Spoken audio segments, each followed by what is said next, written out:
स्वागत है आपका जनमत की पुकार में। दिल्ली के प्रशांत विहार पीवीआर में हुए ब्लास्ट के बाद अब केंद्र सरकार को घेरा जा रहा है। सुरक्षा मुद्दों पर चिंता जताते हुए दिल्ली के मुख्यमंत्री आतिशी ने केंद्र सरकार पर तंज कसा है। उन्होंने प्रेस कॉन्फ्रेंस कर कहा, आज दिल्ली की हालत 90 के दशक वाली मुंबई की तरह हो गई है। राष्ट्रीय राजधानी में कानून व्यवस्था की स्थिति पर बोलते हुए दिल्ली की सीएम आतिशी ने कहा, बीजेपी अमित शाह जी का एक ही काम है, लेकिन आज जबरन वसूली के कॉल आ रहे हैं। गृह मंत्री के आवास पर 5 से 10 किलोमीटर के दायरे में गोलियां चल रही है। अब आज दिल्ली 90 के दशक वाली मुंबई जैसी होती जा रही है, जब यहाँ अंडरवर्ल्ड का बोलबाला था। आतिशी की पूरी बात सुनिए कि उनका क्या कहना है। पिछले 10 साल से दिल्ली सरकार, आम आदमी पार्टी की सरकार, अरविंद केजरीवाल जी के नेतृत्व में दिल्ली के लोगों के लिए हर क्षेत्र में काम करती आई है। चाहे आम इंसान की ज़िंदगी को बेहतर बनाना हो, 24 घंटे बिजली देके, घर घर पानी पहुंचा के, अच्छे स्कूल देके, मोहल्ला क्लिनिक देके, या इनोवेटिव पॉलिसीज़ के माध्यम से, चाहे door step delivery of services हो, चाहे Delhi solar policy, EV policy जैसी इनोवेटिव पॉलिसीज़ के माध्यम से दिल्ली शहर को एक मॉडर्न 21st सेंचुरी शहर बनाने के लिए हमारी सरकार लगातार काम करती आई है। दूसरी पार्टियां अपने अपने राज्यों में ना आम लोगों की ज़िंदगी बेहतर बना पाए, ना ही वो कोई इनोवेटिव पॉलिसीज़ लेकर आ पाए। दिल्ली की सरकार, अरविंद केजरीवाल जी की सरकार जैसा काम नहीं कर पाए, तो इन पार्टियों ने षड्यंत्र रचा कि किस तरह से दिल्ली के काम रोके जाएं, क्योंकि जब अरविंद केजरीवाल जी जैसा काम नहीं कर सकते तो अरविंद केजरीवाल के काम को रोकने का प्रयास किया गया। सब दिल्ली वालों ने देखा कि एक राजनीतिक षड्यंत्र रच के दिल्ली वालों के काम रोकने के लिए अरविंद केजरीवाल जी को गिरफ्तार किया गया। जब अरविंद केजरीवाल जी जेल में थे तो लगातार दिल्ली के लोगों के काम रोके गए। बुजुर्गों की पेंशन रोकी गई, विधवाओं की पेंशन रोकी गई, रोजमर्रा के सड़कों की रिपेयर के काम रोके गए।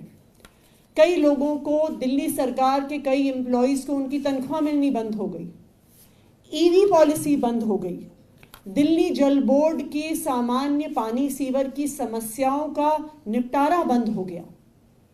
लेकिन दिल्ली वालों ने यह भी देखा है कि जब से अरविंद केजरीवाल जी जेल से बाहर आए हैं तो लगातार युद्ध स्तर पर दिल्ली वालों के काम हो रहे हैं। चाहे दिल्ली की सड़कें ठीक करने का काम हो, चाहे बुजुर्गों को, विधवाओं को पेंशन देने का काम हो, चाहे नई पेंशन बुजुर्गों के लिए खोलने का काम हो, चाहे जय भीम योजना को काफ़ी समय बाद शुरू करने का काम हो, अरविंद केजरीवाल जी के जेल के बाहर आने के बाद लगातार उनके मार्गदर्शन में दिल्ली सरकार युद्ध स्तर पर काम कर रही है, रुके हुए कामों को फिर से शुरू कर रही है। मुझे ये बताते हुए खुशी है कि आज दिल्ली सरकार की कैबिनेट की मीटिंग हुई, जिसमें ऐसे कई महत्वपूर्ण फैसले लिए गए जो दिल्ली के लोगों के हित में हैं और दिल्ली के लोगों के जो रुके हुए काम हैं उनको फिर से शुरू करने के लिए हैं। सबसे पहला महत्वपूर्ण फैसला दिल्ली की इलेक्ट्रिक व्हीकल पॉलिसी को फिर से शुरू करने का है। जैसा कि आप सब जानते होंगे कि 2020 में जब दिल्ली की इलेक्ट्रिक व्हीकल पॉलिसी आई, अगस्त 2020 में, तो दिल्ली पूरे देश में शायद one of the first states थी जो इतनी प्रोग्रेसिव इलेक्ट्रिक व्हीकल पॉलिसी लेके आई।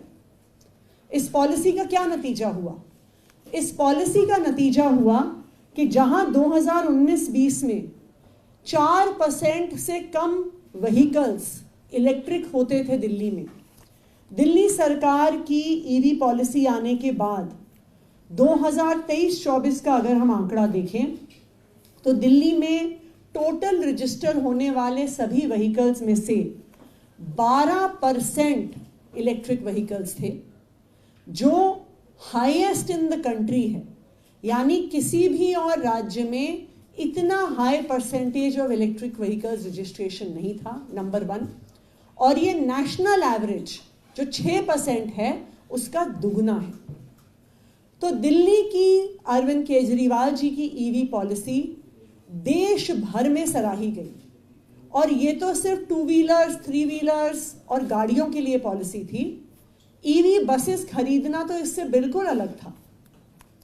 लेकिन अरविंद केजरीवाल जी को जेल भेजकर इस ईवी पॉलिसी में भी पिछले 10 महीने से अड़ंगा डाला गया। पिछले 10 महीने से जो भी कोई ईवी व्हीकल खरीद रहा है उसको उस पे सब्सिडी नहीं मिल रही है। जो भी कोई इलेक्ट्रिक व्हीकल खरीद रहा है उसको उस पर रोड टैक्स एग्जेम्पशन नहीं मिल रहा है। क्यों? क्योंकि ये पार्टियां जो खुद इतनी बढ़िया ईवी पॉलिसी नहीं ला पाई, अरविंद केजरीवाल की ईवी पॉलिसी रोकना चाह रही थी।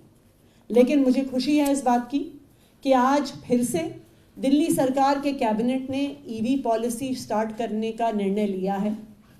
तो अगर कोई भी ऐसा व्यक्ति है जिसने 1 जनवरी 2024 के बाद इलेक्ट्रिक व्हीकल खरीदे हैं, तो उनको जो सब्सिडी उस समय नहीं भी मिली थी, अब वो सब्सिडी हर उस 2 व्हीलर 3 व्हीलर के ओनर को दी जाएगी। दूसरी बात, जो भी अब इलेक्ट्रिक व्हीकल्स खरीदेगा, चाहे वो 2 व्हीलर हो 3 व्हीलर हो गाड़ी हो, उनको फिर से रोड टैक्स का एग्जेम्पशन दिया जाएगा।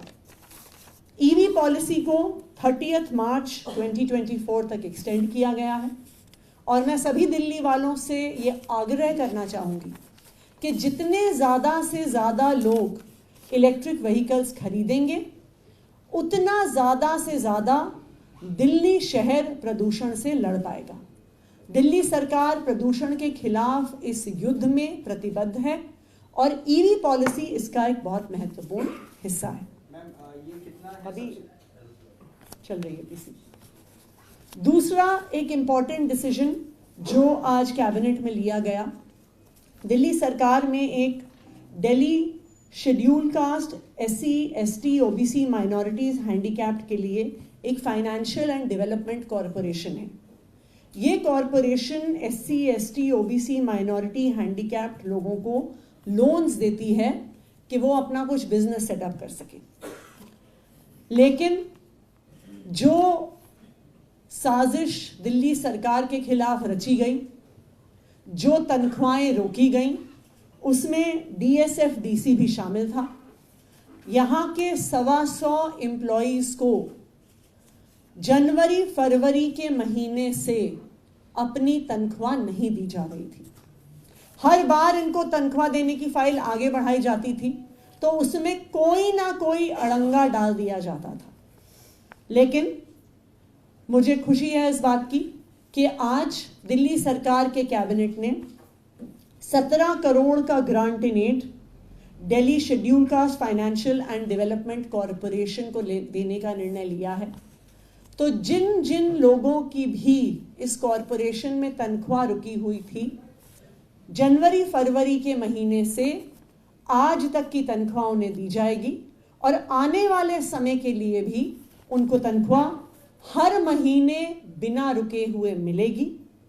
ना सिर्फ इतना, इस कॉरपोरेशन को कैसे रिवाइव किया जा सके, कैसे SC ST OBC हैंडीकैप्ड लोगों को ज़्यादा लोन और इकोनॉमिक डेवलपमेंट के लिए इंसेंटिव्स दिए जा सके, इसके लिए भी आज कैबिनेट ने फैसला लिया। तीसरा, आज कैबिनेट ने एक महत्वपूर्ण निर्णय लिया है। गुरु नानक आई हॉस्पिटल में, गुरु नानक आई सेंटर में एक ऑप्टोमेट्री ट्रेनिंग विंग की शुरुआत करने का। जैसा आप जानते हैं, गुरु नानक आई हॉस्पिटल सिर्फ दिल्ली के नहीं, देश के प्रीमियर आई हॉस्पिटल्स में से एक है। लेकिन ऐसा माना जाता है, और ये एक वेल एस्टैब्लिश्ड फैक्ट है, कि आँखों की समस्या ज़्यादा बढ़ती इसलिए है क्योंकि समय से आँखों का चेकअप नहीं होता, टाइमली सही नंबर का चश्मा नहीं दिया जाता, अगर जो ऑप्टोमेट्रिस्ट का काम हो, जो आंखों को चेक करता है, चश्मा प्रिस्क्राइब करता है, अगर वो सही तरीके से होता है तो सीवियर आई डिसऑर्डर्स की संख्या बहुत कम हो जाएगी। दिल्ली सरकार हमेशा से दिल्ली के लोगों को अच्छी स्वास्थ्य सुविधा देने के लिए प्रतिबद्ध है और इसी के तहत आज ये एक optometry training wing Guru Nanak eye hospital में खोला जा रहा है, जहां पे 4 साल का बैचलर्स ऑफ ऑप्टोमेट्री प्रोग्राम शुरू किया जाएगा। ये दिल्ली सरकार का दूसरा ऐसा प्रोग्राम है। एक bachelor of optometry programme Delhi की Delhi skill and entrepreneurship university में ऑलरेडी चलता है और अब ये ऑप्टोमेट्री की बैचलर्स हमारे गुरु नानक आई सेंटर में भी चलाई जाएगी। जैसा मैंने कहा कि अरविंद केजरीवाल जी के मार्गदर्शन में दिल्ली सरकार लगातार दिल्ली के लोगों के लिए काम करती आई है, कर रही है, करती रहेगी और जो साजिश दिल्ली वालों के काम रोकने की हुई थी उस साजिश को हराकर अब फिर से अरविंद केजरीवाल जी के मार्गदर्शन में दिल्ली सरकार युद्ध स्तर पर अपना काम कर रही है। ईवी पॉलिसी में कब तक बढ़ाई गई है?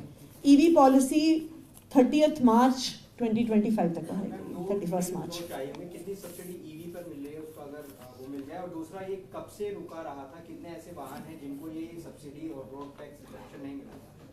ये जनवरी से ही रुका हुआ था। इसको एक बार मार्च में कैबिनेट में पास भी किया गया, लेकिन उसके बाद भी फाइल घुमा घुमा के फ्रिवलस ऑब्जेक्शंस उठाकर प्रदूषण से लड़ने वाली इस महत्वपूर्ण पॉलिसी को रोका गया। लेकिन आज कैबिनेट के इस फैसले के बाद 1 जनवरी के बाद से जितने भी ईवी व्हीकल्स खरीदे गए हैं उनकी सब्सिडी दी जाएगी। हम एक कम्युनिकेशन सारे ईवी सेलर्स को देंगे जो भी ईवी गाड़ियां बेचते हैं, क्योंकि उनको जो ईवी व्हीकल्स बेचे गए हैं उनकी डिटेल्स हमारे पोर्टल पे अपलोड करनी होंगी और फिर बायर्स के आधार इनेबल्ड बैंक अकाउंट में ये सब्सिडी का ट्रांसफर हो जाएगा। Ma'am, Delhi High Court has issued notice to the Delhi government regarding the implementation of Ayushman scheme. Your reaction to this? Delhi सरकार ने हमेशा से प्रतिबद्धता दिखाई है दिल्ली के लोगों को स्वास्थ्य सुविधा देने के लिए। दिल्ली सरकार इन प्रिंसिपल आयुष्मान भारत लागू करने के लिए काफ़ी समय से तैयार भी है, लेकिन एक समस्या जो हम हाईकोर्ट के सामने रख भी रहे हैं, आज उसकी हियरिंग भी है, कि दिल्ली सरकार जो स्वास्थ्य सुविधा देती है और आयुष्मान भारत जो स्वास्थ्य सुविधा देती है उसमें कुछ कॉन्ट्रडिक्शंस हैं। फॉर एग्जाम्पल, अगर आप दिल्ली सरकार के किसी भी हॉस्पिटल में जाइए, आपको सारा ट्रीटमेंट फ्री ऑफ कॉस्ट मिलता है। कंसल्टेशन फ्री होता है, दवाई फ्री होती है, pre surgical, post surgical, hospitalisation, कमरा, खाना, सब कुछ फ्री होता है और हर पेशेंट के लिए फ्री होता है। आयुष्मान भारत में एक लिमिटेड नंबर ऑफ कैटेगरीज हैं कि अगर आप एक रैग पिकर हैं, आप कॉबलर हैं, आपके 10-12 कैटेगरीज हैं जिसमें आप आयुष्मान भारत में आपको हेल्थ इंश्योरेंस मिलता है, नंबर 1।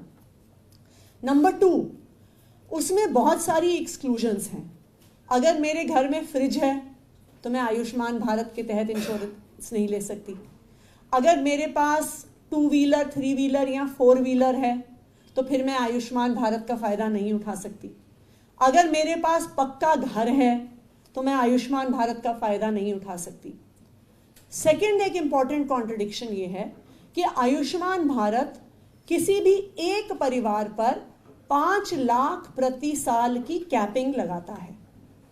तो अगर परिवार का एक सदस्य बीमार हो जाए और उसको 10 लाख रुपए का खर्चा आ जाए तो पहले तो 5 लाख उनको उसमें से देने पड़ेंगे, और अगर उसके बाद परिवार का कोई दूसरा सदस्य बीमार हो जाए तो उनको उसमें भी कोई फायदा नहीं मिलेगा। लेकिन आज की स्थिति में अगर परिवार के 2 सदस्य भी दिल्ली सरकार के हॉस्पिटल में एडमिट हो, चाहे 5 लाख खर्चा आए, चाहे 10 लाख आए, चाहे 50 लाख आए, सारी treatment free of cost available है। तो अब जो इम्प्लीमेंटेशन की समस्या है वो ये है कि जब दिल्ली सरकार सारी सुविधा हॉस्पिटल में फ्री दे रही है तो जो एक्सक्लूजन्स आयुष्मान भारत में हैं उसको कैसे हम इनकॉर्पोरेट करें, क्योंकि किसी से भी हम फ्री मेडिकल केयर हटाना नहीं चाहते। इसलिए अभी इसकी इम्प्लीमेंटेशन के लिए हेल्थ डिपार्टमेंट को डायरेक्शन दी गई है कि वो कोई ऐसा तरीका निकालें जिससे किसी को भी जिसको आज दिल्ली में फ्री हेल्थ केयर मिल रहा है उससे विड्रॉ ना किया जाए, उसके साथ साथ आयुष्मान भारत की सुविधा मिल पाए। प्रशांत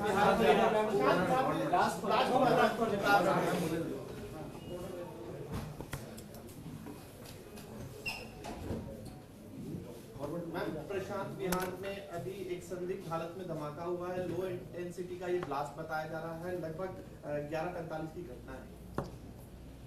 जहां पर प्रशांत विहार में ब्लास्ट हुआ है उससे ही 2 गली दूर आई थिंक 1 महीने पहले CRPF स्कूल के बगल में ऐसा ही एक ब्लास्ट हुआ था। दिल्ली शहर में पिछले 1-1.5 महीने में ये दूसरी ब्लास्ट की घटना है। दिल्ली में लगातार चाहे एक्सटॉर्शन हो, चाहे गोलियां चलना हो, चाहे मर्डर हो, रोज रोज ऐसी घटनाएं सामने आ रही हैं। आज के ही पेपर में आया कि पंचशील इनक्लेव में किसी बुजुर्ग को चाकू मार के खत्म कर दिया गया। कुछ दिन पहले मैं खुद सुंदर नगरी के इलाके में गई थी जहां पे एक युवा को चाकू घोप घोप के खत्म कर दिया। राजौरी गार्डन के बर्गर किंग के अंदर गोलियां चल गईं। नांगलोई के एक शोरूम के बाहर गोलियां चल गईं। ये breakdown of law and order जो दिल्ली में हो रहा है, इसके लिए देश के गृह मंत्री अमित शाह जी और उनकी पार्टी भारतीय जनता पार्टी जिम्मेदार है। दिल्ली में भारतीय जनता पार्टी की केंद्र सरकार के पास सिर्फ एक जिम्मेदारी है कि दिल्ली में कानून व्यवस्था को बनाए रखें। बाकी सारी जिम्मेदारी बिजली, पानी, स्कूल, अस्पताल, सड़क, फ्लाईओवर, वो सब दिल्ली की चुनी हुई सरकार के पास है। भारतीय जनता पार्टी के पास एक काम है, अमित शाह जी के पास एक काम है, लेकिन उनके घर के ही 5 किलोमीटर, 10 किलोमीटर, 20 किलोमीटर की रेडियस में रोज एक्सटॉर्शन कॉल्स आ रही हैं, रोज गोलियां चल रही हैं और अब बॉम्ब ब्लास्ट होने लगे। आज दिल्ली 90s के अंडरवर्ल्ड वाले बंबई की तरह हो गया है, जिसके बारे में हम फिल्मों में देखते थे, सुना करते थे कि बिजनेसमैन को धमकियां आ रही हैं कि अगर पैसे नहीं दिए तो तुम्हारे बच्चे को किडनैप कर लूंगा। जहां दिन दहाड़े बुजुर्गों पे गोली चल रही है, जहां दिन दहाड़े चाकू से घोंप कर युवाओं को मारा जा रहा है, तो मैं भारतीय जनता पार्टी से ये कहना चाहूंगी कि अगर देश के गृह मंत्री को चुनाव प्रचार से फुर्सत मिले, झारखंड में चुनाव प्रचार, महाराष्ट्र में प्रचार, हरियाणा में प्रचार, उसी में उनकी सारी ऊर्जा जा रही है। अगर उन्हें चुनाव प्रचार से फुर्सत मिले तो वो दिल्ली वालों की सुरक्षा के बारे में भी सोचें। अगर आपने हमारा अभी तक चैनल सब्सक्राइब नहीं किया है तो कृपया चैनल सब्सक्राइब कर लें, लाइक करें, शेयर करें, कमेंट करें। तो मिलते हैं फिर किसी और खबरों के साथ। नमस्कार।